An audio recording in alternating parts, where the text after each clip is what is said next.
Empezar nuestra clase hoy tiene que ver con comunicación y educación en salud. Esta clase pues fue preparada, el encargado es el profesor Alberto Guevara y pues yo estoy apoyándolo, digámoslo, porque vamos a dividir el curso en dos para poder dictar esta clase que es un poco más cómodo. Bueno, ustedes ya me conocen, yo ya les dicté a ustedes dos clases, mi nombre es Sergio Amaya y vamos a tratar de hablar, digámoslo, no tanto se trata en esta clase de ver la comunicación desde el punto de vista del acto comunicativo, es decir, no vamos a tratar de hablar sobre cómo comunicarse bien, etcétera. Eso lo van a hacer ustedes, tienen unas clases especiales para eso. Nosotros vamos a verlo más desde el punto de vista de la crítica y desde el punto de vista del análisis de la comunicación. Entonces, más o menos lo que vamos a tratar de ver en esta sesión, que va hasta la 1 de la tarde, un poquitico antes, es determinar cuál es el rol de la comunicación y la educación en el ejercicio formativo a la comunidad, en lo que tiene que ver con la salud y de la ciudadanía en torno al proceso salud-enfermedad. Es decir, estamos en el marco de la salud pública, estamos en el marco de la salud de poblaciones y cómo se adquieren esas competencias para establecer una buena comunicación con nuestros pacientes o con las comunidades. Gracias. Otra pregunta importante es si son los medios objetivos en los procesos de información a la comunidad en general sobre los procesos que conciernen a la salud pública en un país como Colombia. Digamos lo que es muy importante, el médico debe ser una persona que esté conectada con su entorno. El médico no puede centrarse única y exclusivamente en las publicaciones científicas o en lo que tiene que ver con su profesión, sino que tiene también que poder ser una persona que entra en diálogo con el medio en el cual están sus pacientes. ¿Qué quiere decir eso? Tiene que ser una persona que lee periódico, una persona que va a cine, una persona que se entera qué come la gente, que sabe en dónde está. Es decir, que si usted está en una vereda haciendo el rural, como recomendación en una vereda, en un pueblecito de Colombia, pues usted no le va a recomendar a alguien que no coma McDonald's, porque ni siquiera hay McDonald's en ese pueblo o en esa vereda. Entonces, tiene usted que estar incorporado a la sociedad y a la comunidad en la cual se encuentra. Y otra pregunta que va a orientar este trabajo es cómo inciden los medios de comunicación como hacedores en hábitos e ideologías en la construcción del cuerpo y de la salud-enfermedad. Ese concepto de salud-enfermedad se va construyendo con el tiempo y también los medios de comunicación tienen un papel importante en esa construcción de esa noción de salud y de enfermedad. No todas las enfermedades han sido siempre las mismas. Entonces aquí partimos de unas premisas, de unos puntos de inicio y de arranque, y es entender que la comunicación y la educación son derechos y son determinantes en la prevención y promoción de la salud. Como ya se ha visto en otras clases de este mismo bloque conceptual, digámoslo, partimos que hay un marco institucional de derechos, la Constitución establece que existen unos derechos, y uno de esos derechos es la comunicación. Pero al mismo tiempo que es un derecho, es un determinante en la salud. Otra premisa muy importante es que la comunicación y la educación para la salud es una estrategia, es un derecho, es un determinante, dependiendo de qué bien estemos comunicados o no, pues nuestra salud se va a ver afectada. Ustedes digámoslo, hay campañas que hoy en día se hacen a nivel de grandes medios de comunicación, por ejemplo, pongamos el ejemplo, porque es público y pues no hay ningún problema, con McDonald's, ¿no? Digamos lo que hoy en día tienen que decir más o menos cuántas calorías existen. Ustedes ven hoy en día en todos los productos, en cualquier producto que ustedes consuman, tiene que estar detrás una tablita donde dice la cantidad de calorías por porción. Claro, se supone que eso tiene que incidir en que la población adquiera hábitos saludables y sepa que si come demasiadas calorías, pues va a aumentar de peso. El problema es que no se garantiza simplemente con dar la información que la persona entienda. O no sé, ¿alguien tiene un paquete por ahí? Bueno, ¿tiene el inserto atrás? Muéstranos el de maní tal vez. Bueno, el otro también lo tiene. ¿Qué dice ahí? Léenos cualquiera de esos. Pasa primero. Bueno, pasa primero o que alguien te ayude, no pasa nada. Buen provecho. ¿Qué dice la tablita esa blanca? Dice información nutricional, tamaño y proporción,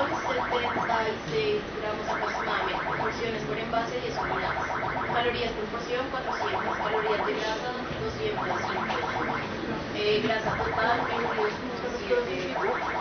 Listo. Dejémoslo así. Ustedes saben, así ya, así nomás, ¿cuántas calorías debe consumir una persona diariamente? 500 dices tú, 2000. ¿Quién dice otra cifra?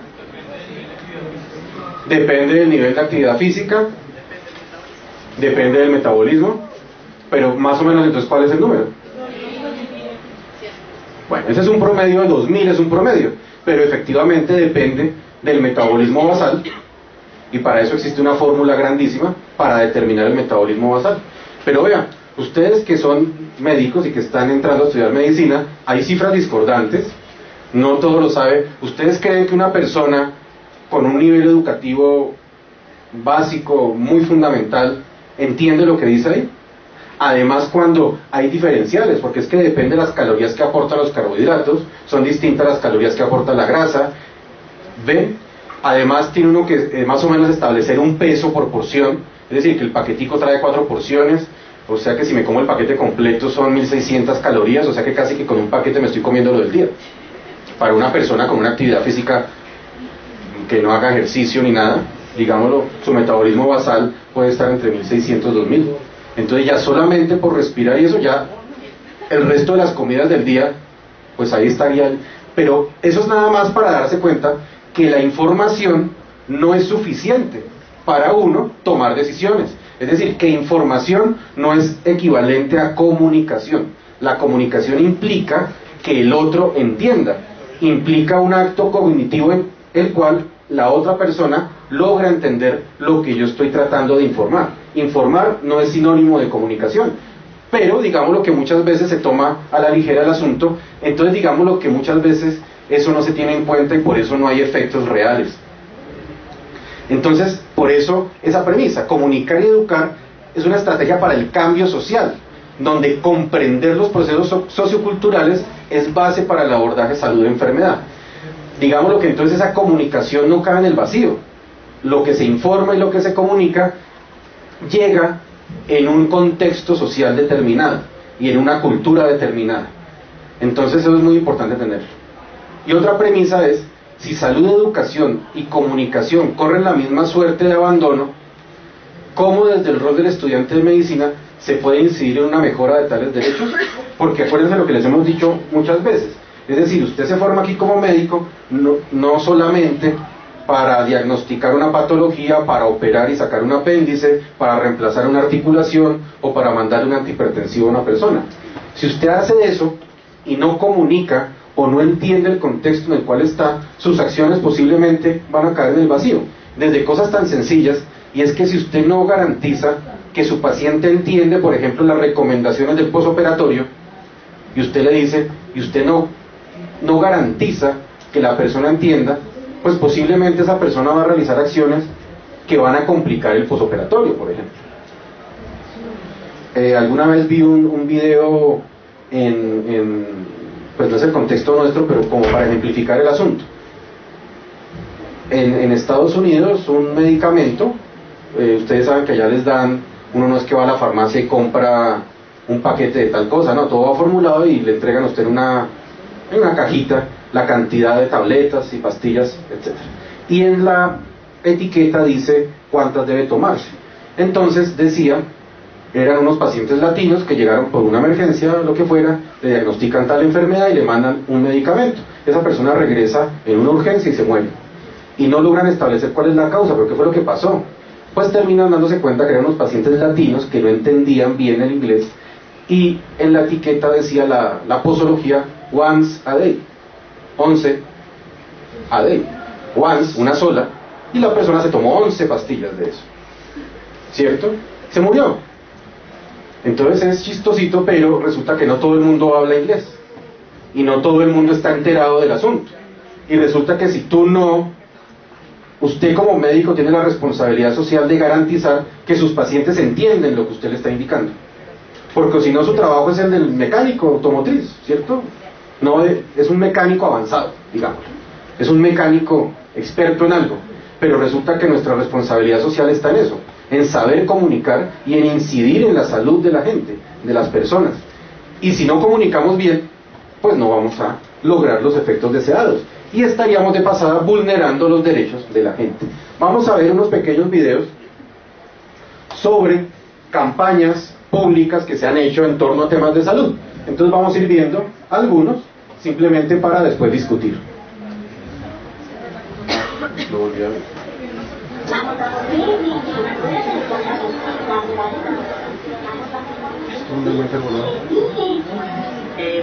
Señor, ¿tiene chicles? Sí. ¿Tiene becas? Sí. Chocolatín. Bueno, este es una propaganda que posiblemente ustedes no la conocen porque ya no sale en televisión, pero fue una campaña que hace algunos años fue una campaña nacional con el objetivo de promover el uso del preservativo y con eso evitar infecciones de transmisión sexual. Entonces, esta era la...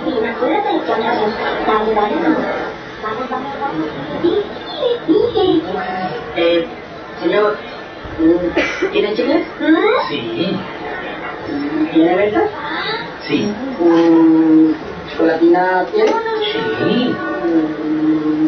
¿Creo para manos? Sí, tengo para manos. ¿Curitas tiene? Sí, tengo curitas. ¿Qué marca? Varias marcas. ¿Y tiene huecas? No. Ah, bueno. Esto es para machos. ¿Tiene condones? ¿Cuántos? El condón es un medio eficaz para prevenir el SIDA y las enfermedades de transmisión sexual. Yo conocí. ¿Qué vinimos? Sin preservativos ni fíos. Bueno, vamos a ver otros videos también que tienen que ver con temas similares.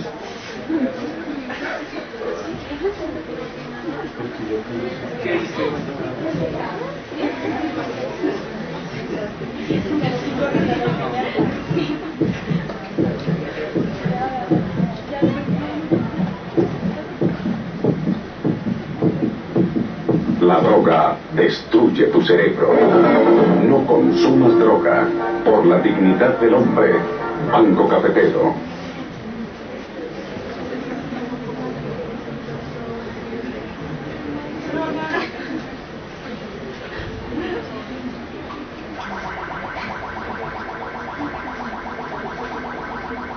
¡Mantengo viva!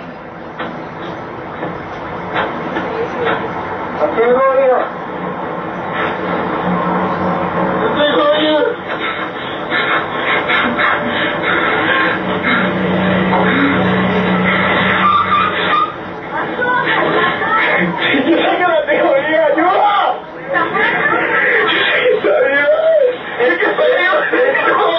Si va a tomar, no maneje. Entregue las llaves. Esa fue una campaña para tratar de disminuir el consumo de alcohol y manejar.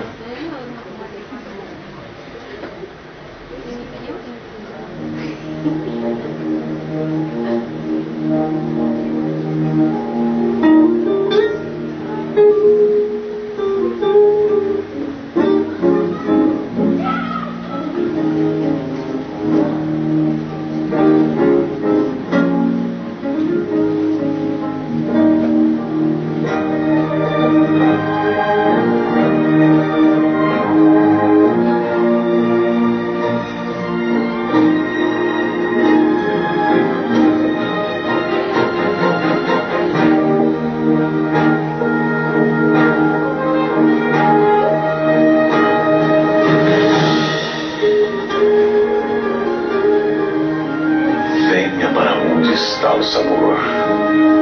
Venha para o mundo de Marlboro. O Ministério da Saúde adverte: fumar pode causar câncer do pulmão, bronquite crônica e enfisema pulmonar.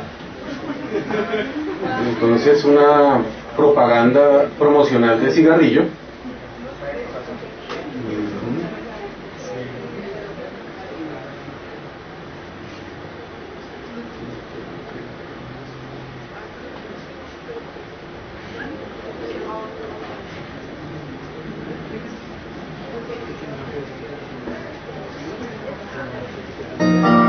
Si no traficas la mata que mata, notarás un cambio. Te verás diferente, con la frente más alta, las manos más limpias, la mirada más recta. Se espantará el miedo, regresará a casa la dicha. Se apagarán las noches en vela, La coca, la marihuana, la amapola matan. Los trafiques, la mata que mata. Un mensaje de la Dirección Nacional de Estupefacientes.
Listo, ahí no tenemos que entender el idioma, pero sabemos de qué se trata. Entonces, finalmente,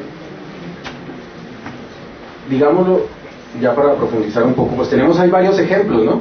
De videos locales, internacionales, etcétera, que tienen que ver con cómo en los medios de comunicación se manejan temas de salud, desde la perspectiva de la prevención, desde la perspectiva de la publicidad, por ejemplo, que se hace con la propaganda de Marlboro, ¿no? Cómo se utiliza el recurso a las emociones, a ese paisaje idílico, etcétera, para luego al final simplemente decir esto causa cáncer de pulmón, trarara, chao.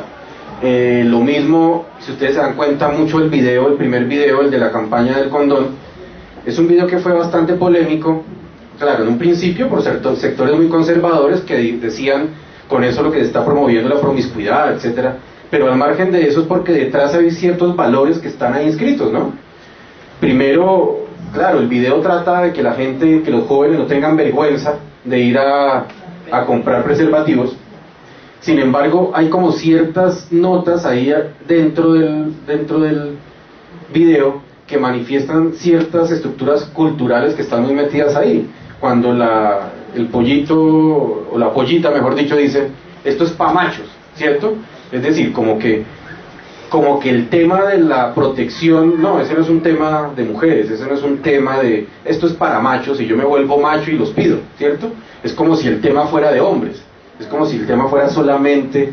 Entonces dense cuenta cómo detrás de las propagandas, detrás de los mensajes, siempre hay algunas estructuras culturales y estructuras de poder, también estructuras económicas, eso lo vamos a ver más adelantico. Entonces, en la comunicación y la educación para la salud, cuando existen cambios de paradigmas, es decir, cuando existen formas de enfrentar el mundo, cuando existen cambios en la manera de entender el mundo, de ahí se van a derivar cambios en la forma de comunicar. Digámoslo que hay formas de comunicar que tienden a generar miedo, hay formas de comunicar que llevan a generar más bien algún tipo de valoración moral y que yo me sienta mal con una acción que hago. Entonces el segundo video donde muestran cómo el deterioro de una persona que consume drogas, ¿cierto? Pero digámoslo que eso fue puede ser relativo, porque es que depende de lo que usted consuma, depende, digámoslo, no es única y exclusivamente que te mata el cerebro, pero bueno. Hubo otra propaganda de esas que vimos ahí, el que trafica la mata que mata, sí. La mata que mata, ¿no? El que trafica. Pero al principio ese comercial no decía el que trafica, decía el que cultiva. Ese lo tuvieron que cambiar y luego la Corte Constitucional ordenó sacarlo. Porque decía el que cultiva la mata que mata, mata. Es decir, equiparaba al que cultivaba la planta con un asesino. Entonces resulta que las comunidades indígenas dijeron, un momentico, nosotros cultivamos la coca, cultivamos marihuana, pero eso no nos convierte en asesinos a nosotros, porque es que desde nuestra cosmovisión, el consumo de la coca dentro de nuestros rituales es válido, y no somos asesinos por cultivar una mata.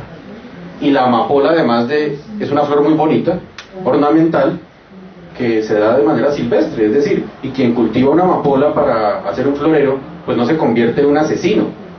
Ah, bueno, entonces le tuvieron que cambiar y le pusieron el que trafica. ¿Por qué?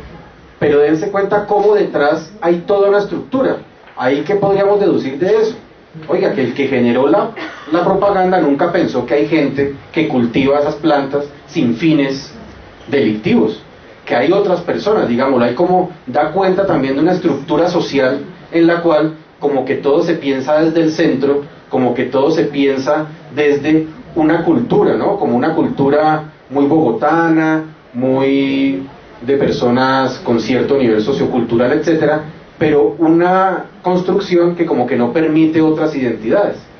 Entonces, digamos lo que todas estas propagandas finalmente van reflejando valores sociales y los valores que están en la cultura. Entonces, a mayor comunicación para la salud, podemos decir que hay mayor crítica social, lo que permite circular conocimiento, interdisciplinariedad, contacto con comunidad y comprensión del proceso salud-enfermedad. Claro, en la medida en que la gente se apodera de más información y que las personas del común, las personas comunes y corrientes, tienen acceso a la información, pues se pueden generar más debates y de esa manera se va generando un mayor capital de conocimiento social, lo cual es muy importante.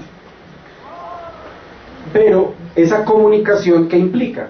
Implica la necesidad de integrar estructuras políticas sociales para transformar el pensamiento y conductas de la población. Es decir, la comunicación en salud no puede ser un acto aislado. El ejemplo que les ponía hace un rato, de si usted como médico está en una vereda y le dice a su paciente, usted no puede comer McDonald's porque le hace daño. Eso no le está diciendo nada a esa persona. Entonces uno tiene que entrar en contacto con las estructuras sociales, políticas, económicas, sociales, con los actores sociales, para poder generar realmente acciones que transformen el pensamiento, pero lo transformen desde una manera argumentativa, desde una manera discursiva, no una transformación a la brava y acudiendo, digámoslo, solamente como a la generación de emociones y de sentimientos, porque lamentablemente las personas, uno puede actuar por emociones muy rápidamente, pero digámoslo que eso, la curva desciende y la conducta no se mantiene mucho en el tiempo. Entonces las campañas son muy de un momento a otro y ya. Dense cuenta con lo que pasó con el caso de esta niña Ponce de León, que le echaron ácido, ¿cierto? Pues es un caso muy reciente, es un problema de salud, pues claro que es un problema de salud porque hay una persona afectada que posiblemente está que se muere, pero dense cuenta cómo la reacción fue inmediatista, ¿cierto? Inmediatamente viene una campaña de televisión y vamos y todos, ¿cómo es? Natalia Ponce de León y todos con ella y no más ácido y no más, no sé qué. Duró la campaña más o menos 2 semanas, agarraron al tipo, luego por ahí se nombró algo de otra persona y tal, murió García Márquez y ustedes han vuelto a oír hablar algo de Natalia Ponce de León. Se perdió, ¿cierto? Se perdió en el ambiente, se perdió ese asunto, un asunto que muy posiblemente va a volver a salir cuando otra vez haya, Dios no quiera, pero lamentablemente en un país como el nuestro, vuelva a ocurrir un caso de esos tan dramático. Esto para que ustedes se den cuenta cómo este tipo de acciones que son solamente inmediatistas, pues no van a generar efectos a largo plazo, sino que tienen que ser procesos educativos muy a largo plazo, procesos que logren generar pensamiento más que emociones, cambios en las estructuras de pensamiento más que cambios inmediatistas en la emoción. Entonces, la educación y la comunicación en salud debe partir desde el conocimiento que tienen las colectividades para la prevención de la enfermedad y la promoción de la salud, tal como dice la Carta de Ottawa, pues que es la carta fundante en esto de salud pública, y señalarla como herramienta complementaria que permite a las comunidades mejorar su salud y empoderarse de la misma. Es decir, nosotros no podemos partir como médicos del hecho de que todos comparten y conocen lo que sabemos. Voy al ejemplo del inserto que traen todos los productos alimenticios. Eso mucha gente no lo sabe ni entiende qué significa eso. Es decir, si me como 400 o 500 calorías, da lo mismo que comerme 50, ¿cuántas me puedo comer? Es decir, finalmente es una información que cae en el vacío si yo no parto del conocimiento que tiene la gente. Yo debo partir del conocimiento que tiene el otro y que tienen las comunidades para poder ahí sí ejecutar acciones verdaderamente eficaces, porque si no pues van a caer en el vacío y no van a servir para mayor cosa. Y tener en cuenta pues que la educación, si atendemos a ese principio, pues no va a funcionar igual en todos los contextos. Hay información que va a incidir de una mejor manera de acuerdo al nivel educativo de la gente, hay contextos geográficos donde cierta información impacta más que en otros lugares, depende de las circunstancias y del contexto cultural, en el social y cultural en el cual están. Ustedes ya han tenido unas clases sobre territorio, de cómo influye el territorio en la salud, etcétera. Lo mismo, la cultura, lo social va a influir directamente. Entonces, a donde tenemos que influir es ahí, en lo social y en lo cultural, más que en lo propiamente individual, pues para que las acciones sean duraderas. Y de esa manera, pues las poblaciones también se empoderan de su derecho a la salud. Vamos a poner un ejemplo, ustedes son muy jovencitos todavía, pero yo sí alcancé cuando se podía fumar en los restaurantes. Claro, para ustedes hoy en día es una cosa absurda y ridícula. ¿Cómo que fumar en un restaurante? Y hoy en día si tú vas a prender un cigarrillo inmediatamente te sacan. Y no te saca el vigilante, el resto de la gente dice, oiga, por favor váyase, mire, no me moleste, su humo me molesta. Pero anteriormente, y estamos hablando hace 20 años escasamente, los restaurantes tenían zona de fumadores y zona de no fumadores. Entonces uno podía ir a un restaurante y fumar tranquilo, no pasaba nada. Hasta que se acabó todo eso y ya definitivamente no se puede fumar. Pero entonces vamos más atrás. Resulta que para la época de mis abuelos, ellos me contaban que antes, que era al contrario.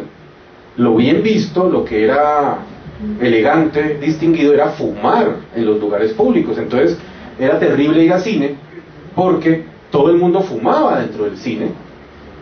Y entonces la gente que estaba más atrás era terrible porque las películas en blanco y negro bien malas, no se podía ver bien, y tras de hecho una nube de humo por todo el teatro. Y la gente que no fumaba, pues de malas, aguántese, ¿cierto? Era como el principio, los buses se podía fumar, era elegante fumar en un bus, era bien visto, y no había ningún problema en fumar en cualquier lado. Miren cómo poco a poco se va generando cambios sociales, hasta llegar hoy a un punto en el cual es completamente inconcebible, vaya usted prenda un cigarrillo en un bus a ver qué le pasa, o vaya por la calle fumando y hay gente, aunque es un lugar abierto, digamos, lo que no es cerrado ni nada y que se puede fumar, pero hay gente que le dice, oiga, por favor, corras un poquito que me molesta el humo de su cigarrillo. Entonces, ¿cómo se van generando cambios sociales, pero que inciden en la cultura? ¿Nota? Y eso ha hecho que disminuya evidentemente el consumo y que uno ya tenga, las personas que son fumadoras tengan controles sociales que permitan manejar mejor su hábito de cigarrillo. Aquí mismo en la universidad, cuando yo entré, no hace mucho tiempo, yo me gradué hace relativamente poco, aquí se podía fumar, en OMA. El OMA no quedaba donde está ahorita, sino yendo hacia el anfiteatro, ahí se podía fumar. Aquí dentro de la quinta había zonas para fumar, entonces uno podía fumar ahí, etcétera. Ahora no, dentro de los periodos de la universidad no se puede fumar. Entonces dense cuenta cómo son acciones, pero a largo plazo, que dan cuenta de un cambio de cultura, no de cambios inmediatos en la conducta, sino cambios de cultura donde ya las poblaciones en general asumen una forma de vida. Bueno, los medios de comunicación, sean del tipo que sean, son herramientas fundamentales para la construcción de la opinión pública. Si un hecho no aparece en los noticieros, en los grandes medios, pues es como si no existiera, es como si fuera invisible, ¿no? Entonces vuelvo y les digo, digamos lo que el asunto de Natalia Ponce de León fue publicitado en los medios de comunicación, quiere decir que antes no existieron hechos lamentables con ataques de ácido. Hubo bastantes. Entonces ahora ya salió que en la fiscalía hay todo más o menos 900 casos, pero solamente se publicitó uno. Entonces se volvió visible, digámoslo, existió socialmente como un hecho visible a partir de que sale en los medios de comunicación. Lamentablemente lo que no sale en medios de comunicación casi que es como si no existiera. El derecho de acceso a la información es fundamental para la democracia porque facilita el ejercicio activo de la ciudadanía. Entonces, de la misma manera, ciertos círculos de poder pues ocultan información, ¿no? Ocultan información. Se ha sabido, por ejemplo, en términos, por ejemplo, de cigarrillo o de comidas, digamos lo que a muchas instituciones no les interesa, que a conglomerados económicos, que se sepan cosas sobre los efectos de sus productos, ¿no? Caso de los alimentos, por ejemplo, de las comidas chatarra, que se llama. Y la información es una fuente real o potencial de poder para quienes la producen. Finalmente, quien tiene la información tiene acceso al poder. Y finalmente, ¿por qué un médico en algún momento puede tener poder sobre otro? Pues porque maneja un tipo de información que el otro no maneja. Entonces, pero la idea es que como estamos en un marco de derechos, en un marco de garantía de derechos, la información debe ser asequible a las personas. Las personas deben poder entender eso que se les está comunicando. Entonces, la trama comunicativa de la revolución tecnológica, cuando hablamos de la revolución tecnológica, es todo el advenimiento del internet, de las redes sociales, etcétera. Se introduce en las sociedades una cantidad inusitada de nuevas máquinas, sino un nuevo modo de relación entre los procesos simbólicos que constituyen lo cultural. Producen cambios en los modos de circulación y producción del saber. Hoy en día hay un sociólogo muy interesante que se llama Michel Maffesoli, muy interesante, donde él plantea que el advenimiento de todos estos medios masivos de comunicación han reconfigurado completamente la forma de relacionarse y lo que anteriormente se tenían como valores fundamentales. Es posible que a las nuevas generaciones el tema de la patria, por ejemplo, el tema de la nacionalidad ya no les diga mucho, porque las nuevas generaciones desde muy pequeñitos están en contacto global. Una persona con el Facebook o con las redes sociales puede tener amigos, entonces inclusive se reconfigura el concepto de amistad, qué es amigo, qué no es amigo, con gente en Japón, en Australia, en Francia, de una manera fácil, rápida, intercambiar rápidamente comunicación. Hoy en día para tú planear un viaje ya no necesitas mayor cosa, basta con introducir en internet algunos parámetros en páginas especializadas y tú puedes organizar un viaje a un costo bajísimo y de una manera muy rápida, y posiblemente usted tenga conocidos en Ciudad de México y en España que te pueden recibir y que te pueden orientar y que le dicen, oiga, ¿a dónde puedo ir a conocer algo interesante? Ah, sí, vaya a tal sitio. Es decir, finalmente este tipo de cosas han reconfigurado la estructura social. Entonces es posible que para muchas personas el término patria, frontera, ya no le diga mucho, y muchas personas ya no estén dispuestas, como en otros momentos, a defender la patria con tanto ahínco, porque de golpe la patria como que no les dice mucho. Las nuevas generaciones son más bien, y esto pues puede sonar a cliché, pero son ciudadanos del mundo, y efectivamente esa reconfiguración pues afecta necesariamente la forma como nos comportamos. Entonces, ¿qué? Las transformaciones en los modos como circula el saber, como circula el conocimiento, constituye una de las más profundas transformaciones, paradigma social y tecnológico, que una sociedad puede sufrir, pues conlleva cambios de órdenes e interpretaciones del mundo, y entre ellas la salud. Entonces, digamos lo que nosotros ya estamos en contacto con lo que sale en cualquier país. Por ejemplo, hay ahorita una discusión por ahí en varias redes sociales sobre lo que significan las vacunas. Entonces en las redes sociales sale que las vacunas son un engaño y que la vacuna contra el VPH realmente es una maldición porque ha habido unos efectos secundarios en algunas personas, en algunas niñas. Entonces, terrible. Y eso circula como pólvora, pues se riega esa información y la gente adquiere esa información. Claro, ¿cuál es el problema? Que ahí no hay ningún sesgo de calidad, no hay ningún criterio de calidad en la información y las personas simplemente llegan con la información. Para la práctica médica nuestra cada día es más difícil porque anteriormente, lo cual es bueno también, tiene esa connotación buena también, y es que anteriormente, digamos, lo que se podía abusar de los pacientes muy fácil, porque el médico estaba instituido en una posición de poder. Yo soy el que sé, yo médico sé, usted no sabe nada, usted haga lo que yo le digo, tómese esto y ya. Y la gente, de una manera muy ingenua, por así decirlo, pues simplemente recibía su fórmula, compraba el medicamento y pare de contar. Hoy en día ya no es tan sencillo. La gente llega ya a tu casa con un diagnóstico, a tu consulta, muchas personas ya con un diagnóstico. Doctor, lo que pasa es que tengo esto, esto y esto, y pues yo estuve mirando en internet, y pues yo creo que tengo una afección hepática. Entonces yo vengo a que usted me mande, por favor, una ecografía, y me mande también pruebas de función hepática, porque yo lo que creo es que estoy enfermo del hígado. ¿Y usted por qué cree eso? No, es que yo miré en internet, y además conversé con algunas personas y me dijeron, sí, uy, usted está amarillo, sí, no, eso es el hígado, vaya y que le hagan de una vez. Y así llegan los pacientes. Hoy el paciente ya no llega, muchos de los pacientes no llegan como clásicamente, llega donde el médico, doctor, esto y esto, usted qué me dice, por favor, qué me manda. Y cada vez la relación se hace más difícil porque los pacientes cada día están más empoderados. Claro, el problema cuál es que hay información de cualquier tipo, de Google, de lo que sea, hay información tanto buena como mala. Entonces, ¿cuál es la verdadera? Y cómo nosotros como médicos podemos entrar en esa discusión, en esa argumentación con el paciente para decirle, no, mire, sus síntomas realmente no van por ese lado, yo preferiría mandarle este examen. Pero es muy común que los pacientes lleguen de una vez pidiendo, es que necesito una resonancia, es que necesito esto porque tal cosa. Y hasta pacientes muy agresivos que llegan diciendo, es que si no me la manda, entonces lo demando, si no me la receta. A mí me pasó con una paciente, estaba teniéndola en consulta y tenía un problema gástrico y pues le mandé un medicamento común para lo que ella tenía, un metoclopramida, que tiene una función de prokinético, es decir, hace que el sistema digestivo funcione mejor y se mueva mejor, por así decirlo coloquialmente.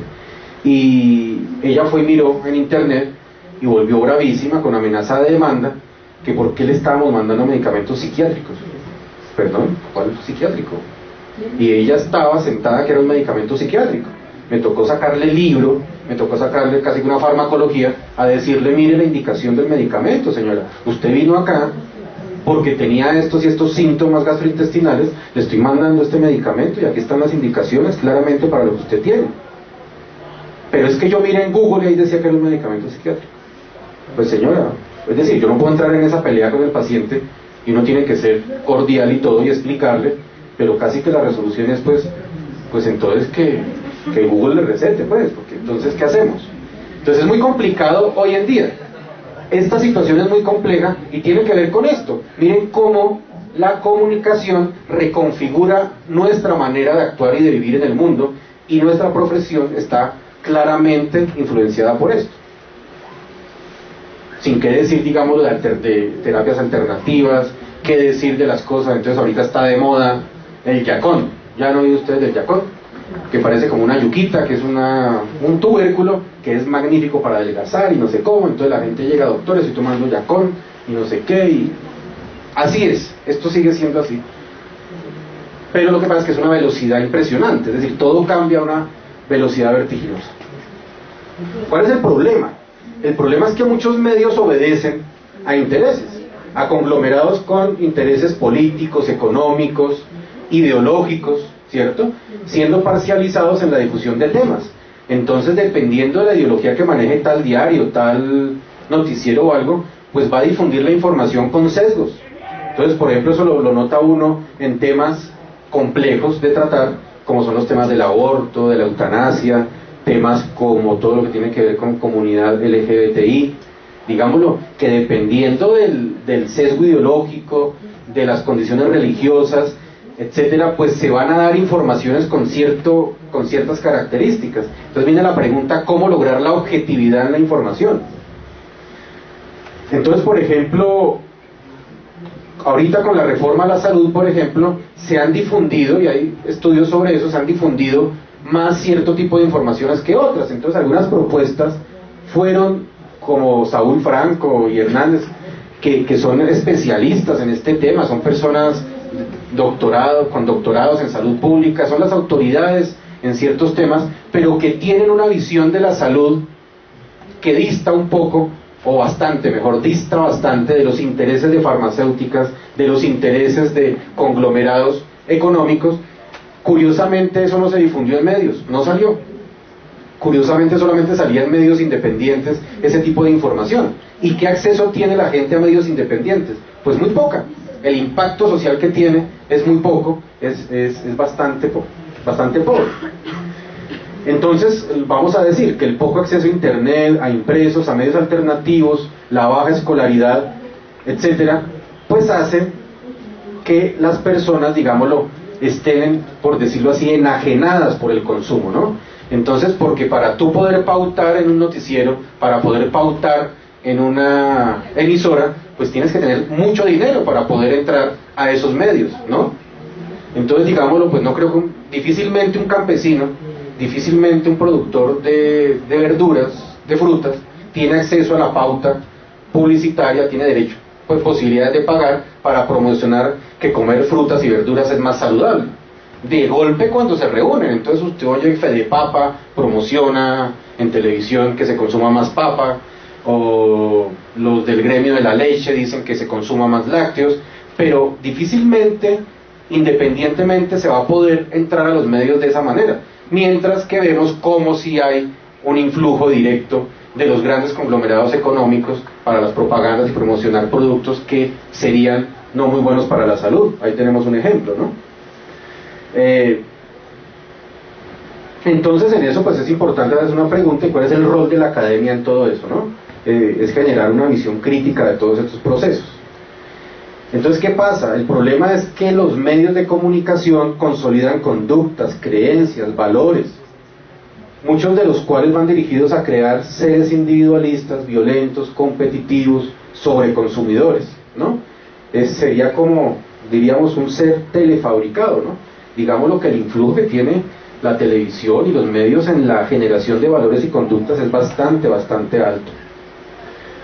Se dan estereotipos de belleza, es decir, siempre lo hemos hablado, cuánta influencia tienen los medios de comunicación en la anorexia, por ejemplo, en la bulimia, al estar promocionando siempre estereotipos de belleza que se ajusten a cierto patrón definido.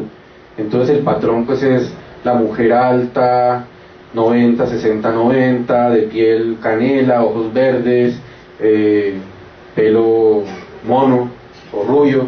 Es muy difícil, ¿no? Porque se genera un estereotipo de belleza y entonces mucha gente tiende a meterse en ese estereotipo, generándose conductas lesivas para la salud.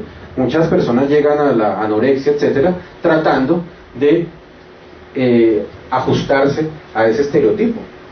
O lo mismo, en otros momentos, el consumo de alcohol, o por ejemplo, el influjo que ha tenido las narconovelas, por ejemplo, todas esas novelas que giran en torno al tema de Pablo Escobar, de los momentos más tristes de nuestra historia, que es estas personas asesinas, etcétera, cómo han generado en muchos colectivos y en gente joven el deseo de ganar plata fácil, no importa qué precio. Es decir, estudiar, prepararse, ¿eso para qué? Si puedo ganármela más bien fácil, ¿cierto?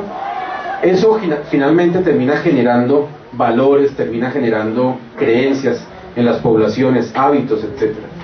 Todo el tema de los realities, por ejemplo, ustedes los han visto, cómo ha habido realities muy criticados, ¿no? Porque finalmente uno se da cuenta cómo en la selección hay unos sesgos bien importantes, sobre todo en estos que son de competencia, ¿cómo es que se llaman? No sé, se me olvidan ahorita. Protagonistas de novela, que otros, estos que son en regiones apartadas, que tienen que hacer como desafío, eso por ejemplo, pues son finalmente, si ustedes se terminan dando cuenta, usualmente las personas que ingresan a dichos programas son personas que ya está determinado un perfil y unas características físicas. Es decir, a protagonistas de novela no va el mejor actor finalmente, uno lo ve en la primera etapa de selección, que va todo el mundo y se presenta. Hay algunos actores que son fabulosos, espectaculares, pero que de golpe no cumplen con las expectativas que quiere el show, ¿cierto? El show quiere una mujer con tales características, unos tipos con tales características, meten unos 2 o 3 que no cumplen ese estándar de belleza física para sacarlos prontico de acuerdo a las relaciones tensas que se generan en la competencia, etcétera. Entonces digamos que eso es bien complicado. La salud en los medios siempre ha estado presente desde hace muchos años, ¿no? Entonces el poder y la influencia de los medios es muy importante en los estilos de vida de la sociedad, ya lo hemos dicho, en temas como el cigarrillo, el ejercicio, etcétera, y por lo tanto es una herramienta muy valiosa en relación a la promoción de la salud y la prevención de la enfermedad. Sin embargo, esto es discutible, porque muchas veces están las campañas pero no bajan los índices, y es porque posiblemente una cosa es lanzar una propaganda, no una propaganda de sin condón ni pío, una propaganda donde se hable de la droga, pero otra cosa es lo que la gente ve permanentemente en las novelas, en los noticieros, en los programas que consume, y que son los que finalmente van generando como ciertos modelos de conducta.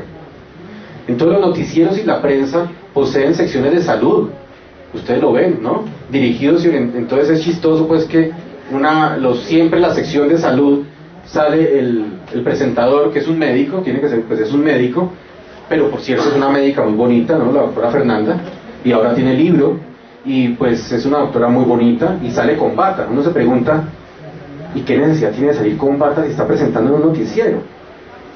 ¿Cierto? ¿Y eso qué significa? Es que la bata no es simplemente un medio de barrera contra infecciones y contra la suciedad, sino que es un símbolo finalmente, ¿no? Es un símbolo de autoridad, es un símbolo que ante la sociedad me ubica a mí en un estatus diferente y me da un estatus de autoridad. Entonces, digamos lo que casi nunca se abordan los temas desde un punto de vista político o cultural. Generalmente son tips de salud, son notas que se van lanzando a ver a dónde caen, y de golpe alguien llega, ¿no? A alguien le llega eso. Digamos lo que los programas que son más de profundidad, que usualmente están en la radio, pues tienen una audiencia muy limitada, los temas donde se tratan temas de salud importantes. Entonces en la emisora de la Universidad Javeriana, etcétera, ¿cuántas personas acceden pues común y corriente a la emisora de la Javeriana? Pues muy pocas. Ni siquiera personas de la academia muchas veces saben cuál es el número de Javeriana Estéreo, pues no se sabe. En cambio, uno ve, por ejemplo, las emisoras de AM están plagadas de terapias entre comillas alternativas, pero donde está el brujo que te ofrece la solución a todos los males, que vayan donde el indio amazónico, etcétera. Todas esas emisoras populares, digámoslo, emisoras muy de carácter popular, usted encuentra programas que tratan temas de salud, donde ahí sí no aparece ni un médico, etcétera, sino que son promocionando desde ópticas, digámoslo, más bien ingenuas o más bien populares, este tipo de cosas.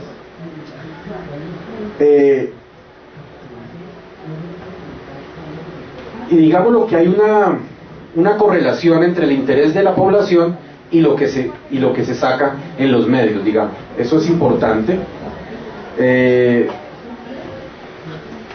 Por ejemplo, en Colombia también hay como ciertos sesgos que son un poco equívocos, y entonces que ubican en el mismo lugar temas que son muy distintos. Entonces vamos a analizar esto, ¿no? Cuando cambia la programación a cierto horario, dice lo siguiente: tiene escenas de sexo y violencia moderadas, ¿no? Se recomienda la compañía de adultos responsables. Y resulta que entonces el sexo y la violencia hacen parte de la misma categoría, son la misma cosa, pero aquí la comunicación las está igualando. Es decir, da lo mismo matar a alguien a que una persona en televisión se manifieste en escenas sexuales moderadas. ¿Están en el mismo nivel y son la misma cosa? Pues evidentemente no. Pero ya detrás, digámoslo, como que se está haciendo una valoración. La valoración de que toda referencia a la sexualidad, toda referencia erótica es mala en sí misma y tiene que ser negada, o tiene que, mejor dicho, cuidadito se ve eso, ¿cierto? Digamos, son categorías distintas. Y termina creando imaginarios que no son positivos. Eso finalmente termina calando en la población. Mire, por ejemplo, estos son unos indicadores sobre el registro de noticias sobre cigarrillo en medios de comunicación. En la prensa, es decir, los diarios, el 30%, en radio el 40%, en televisión el 20% y en el internet el 10%. Pero resulta que que los medios masivos de mayor cubrimiento son la televisión y la radio.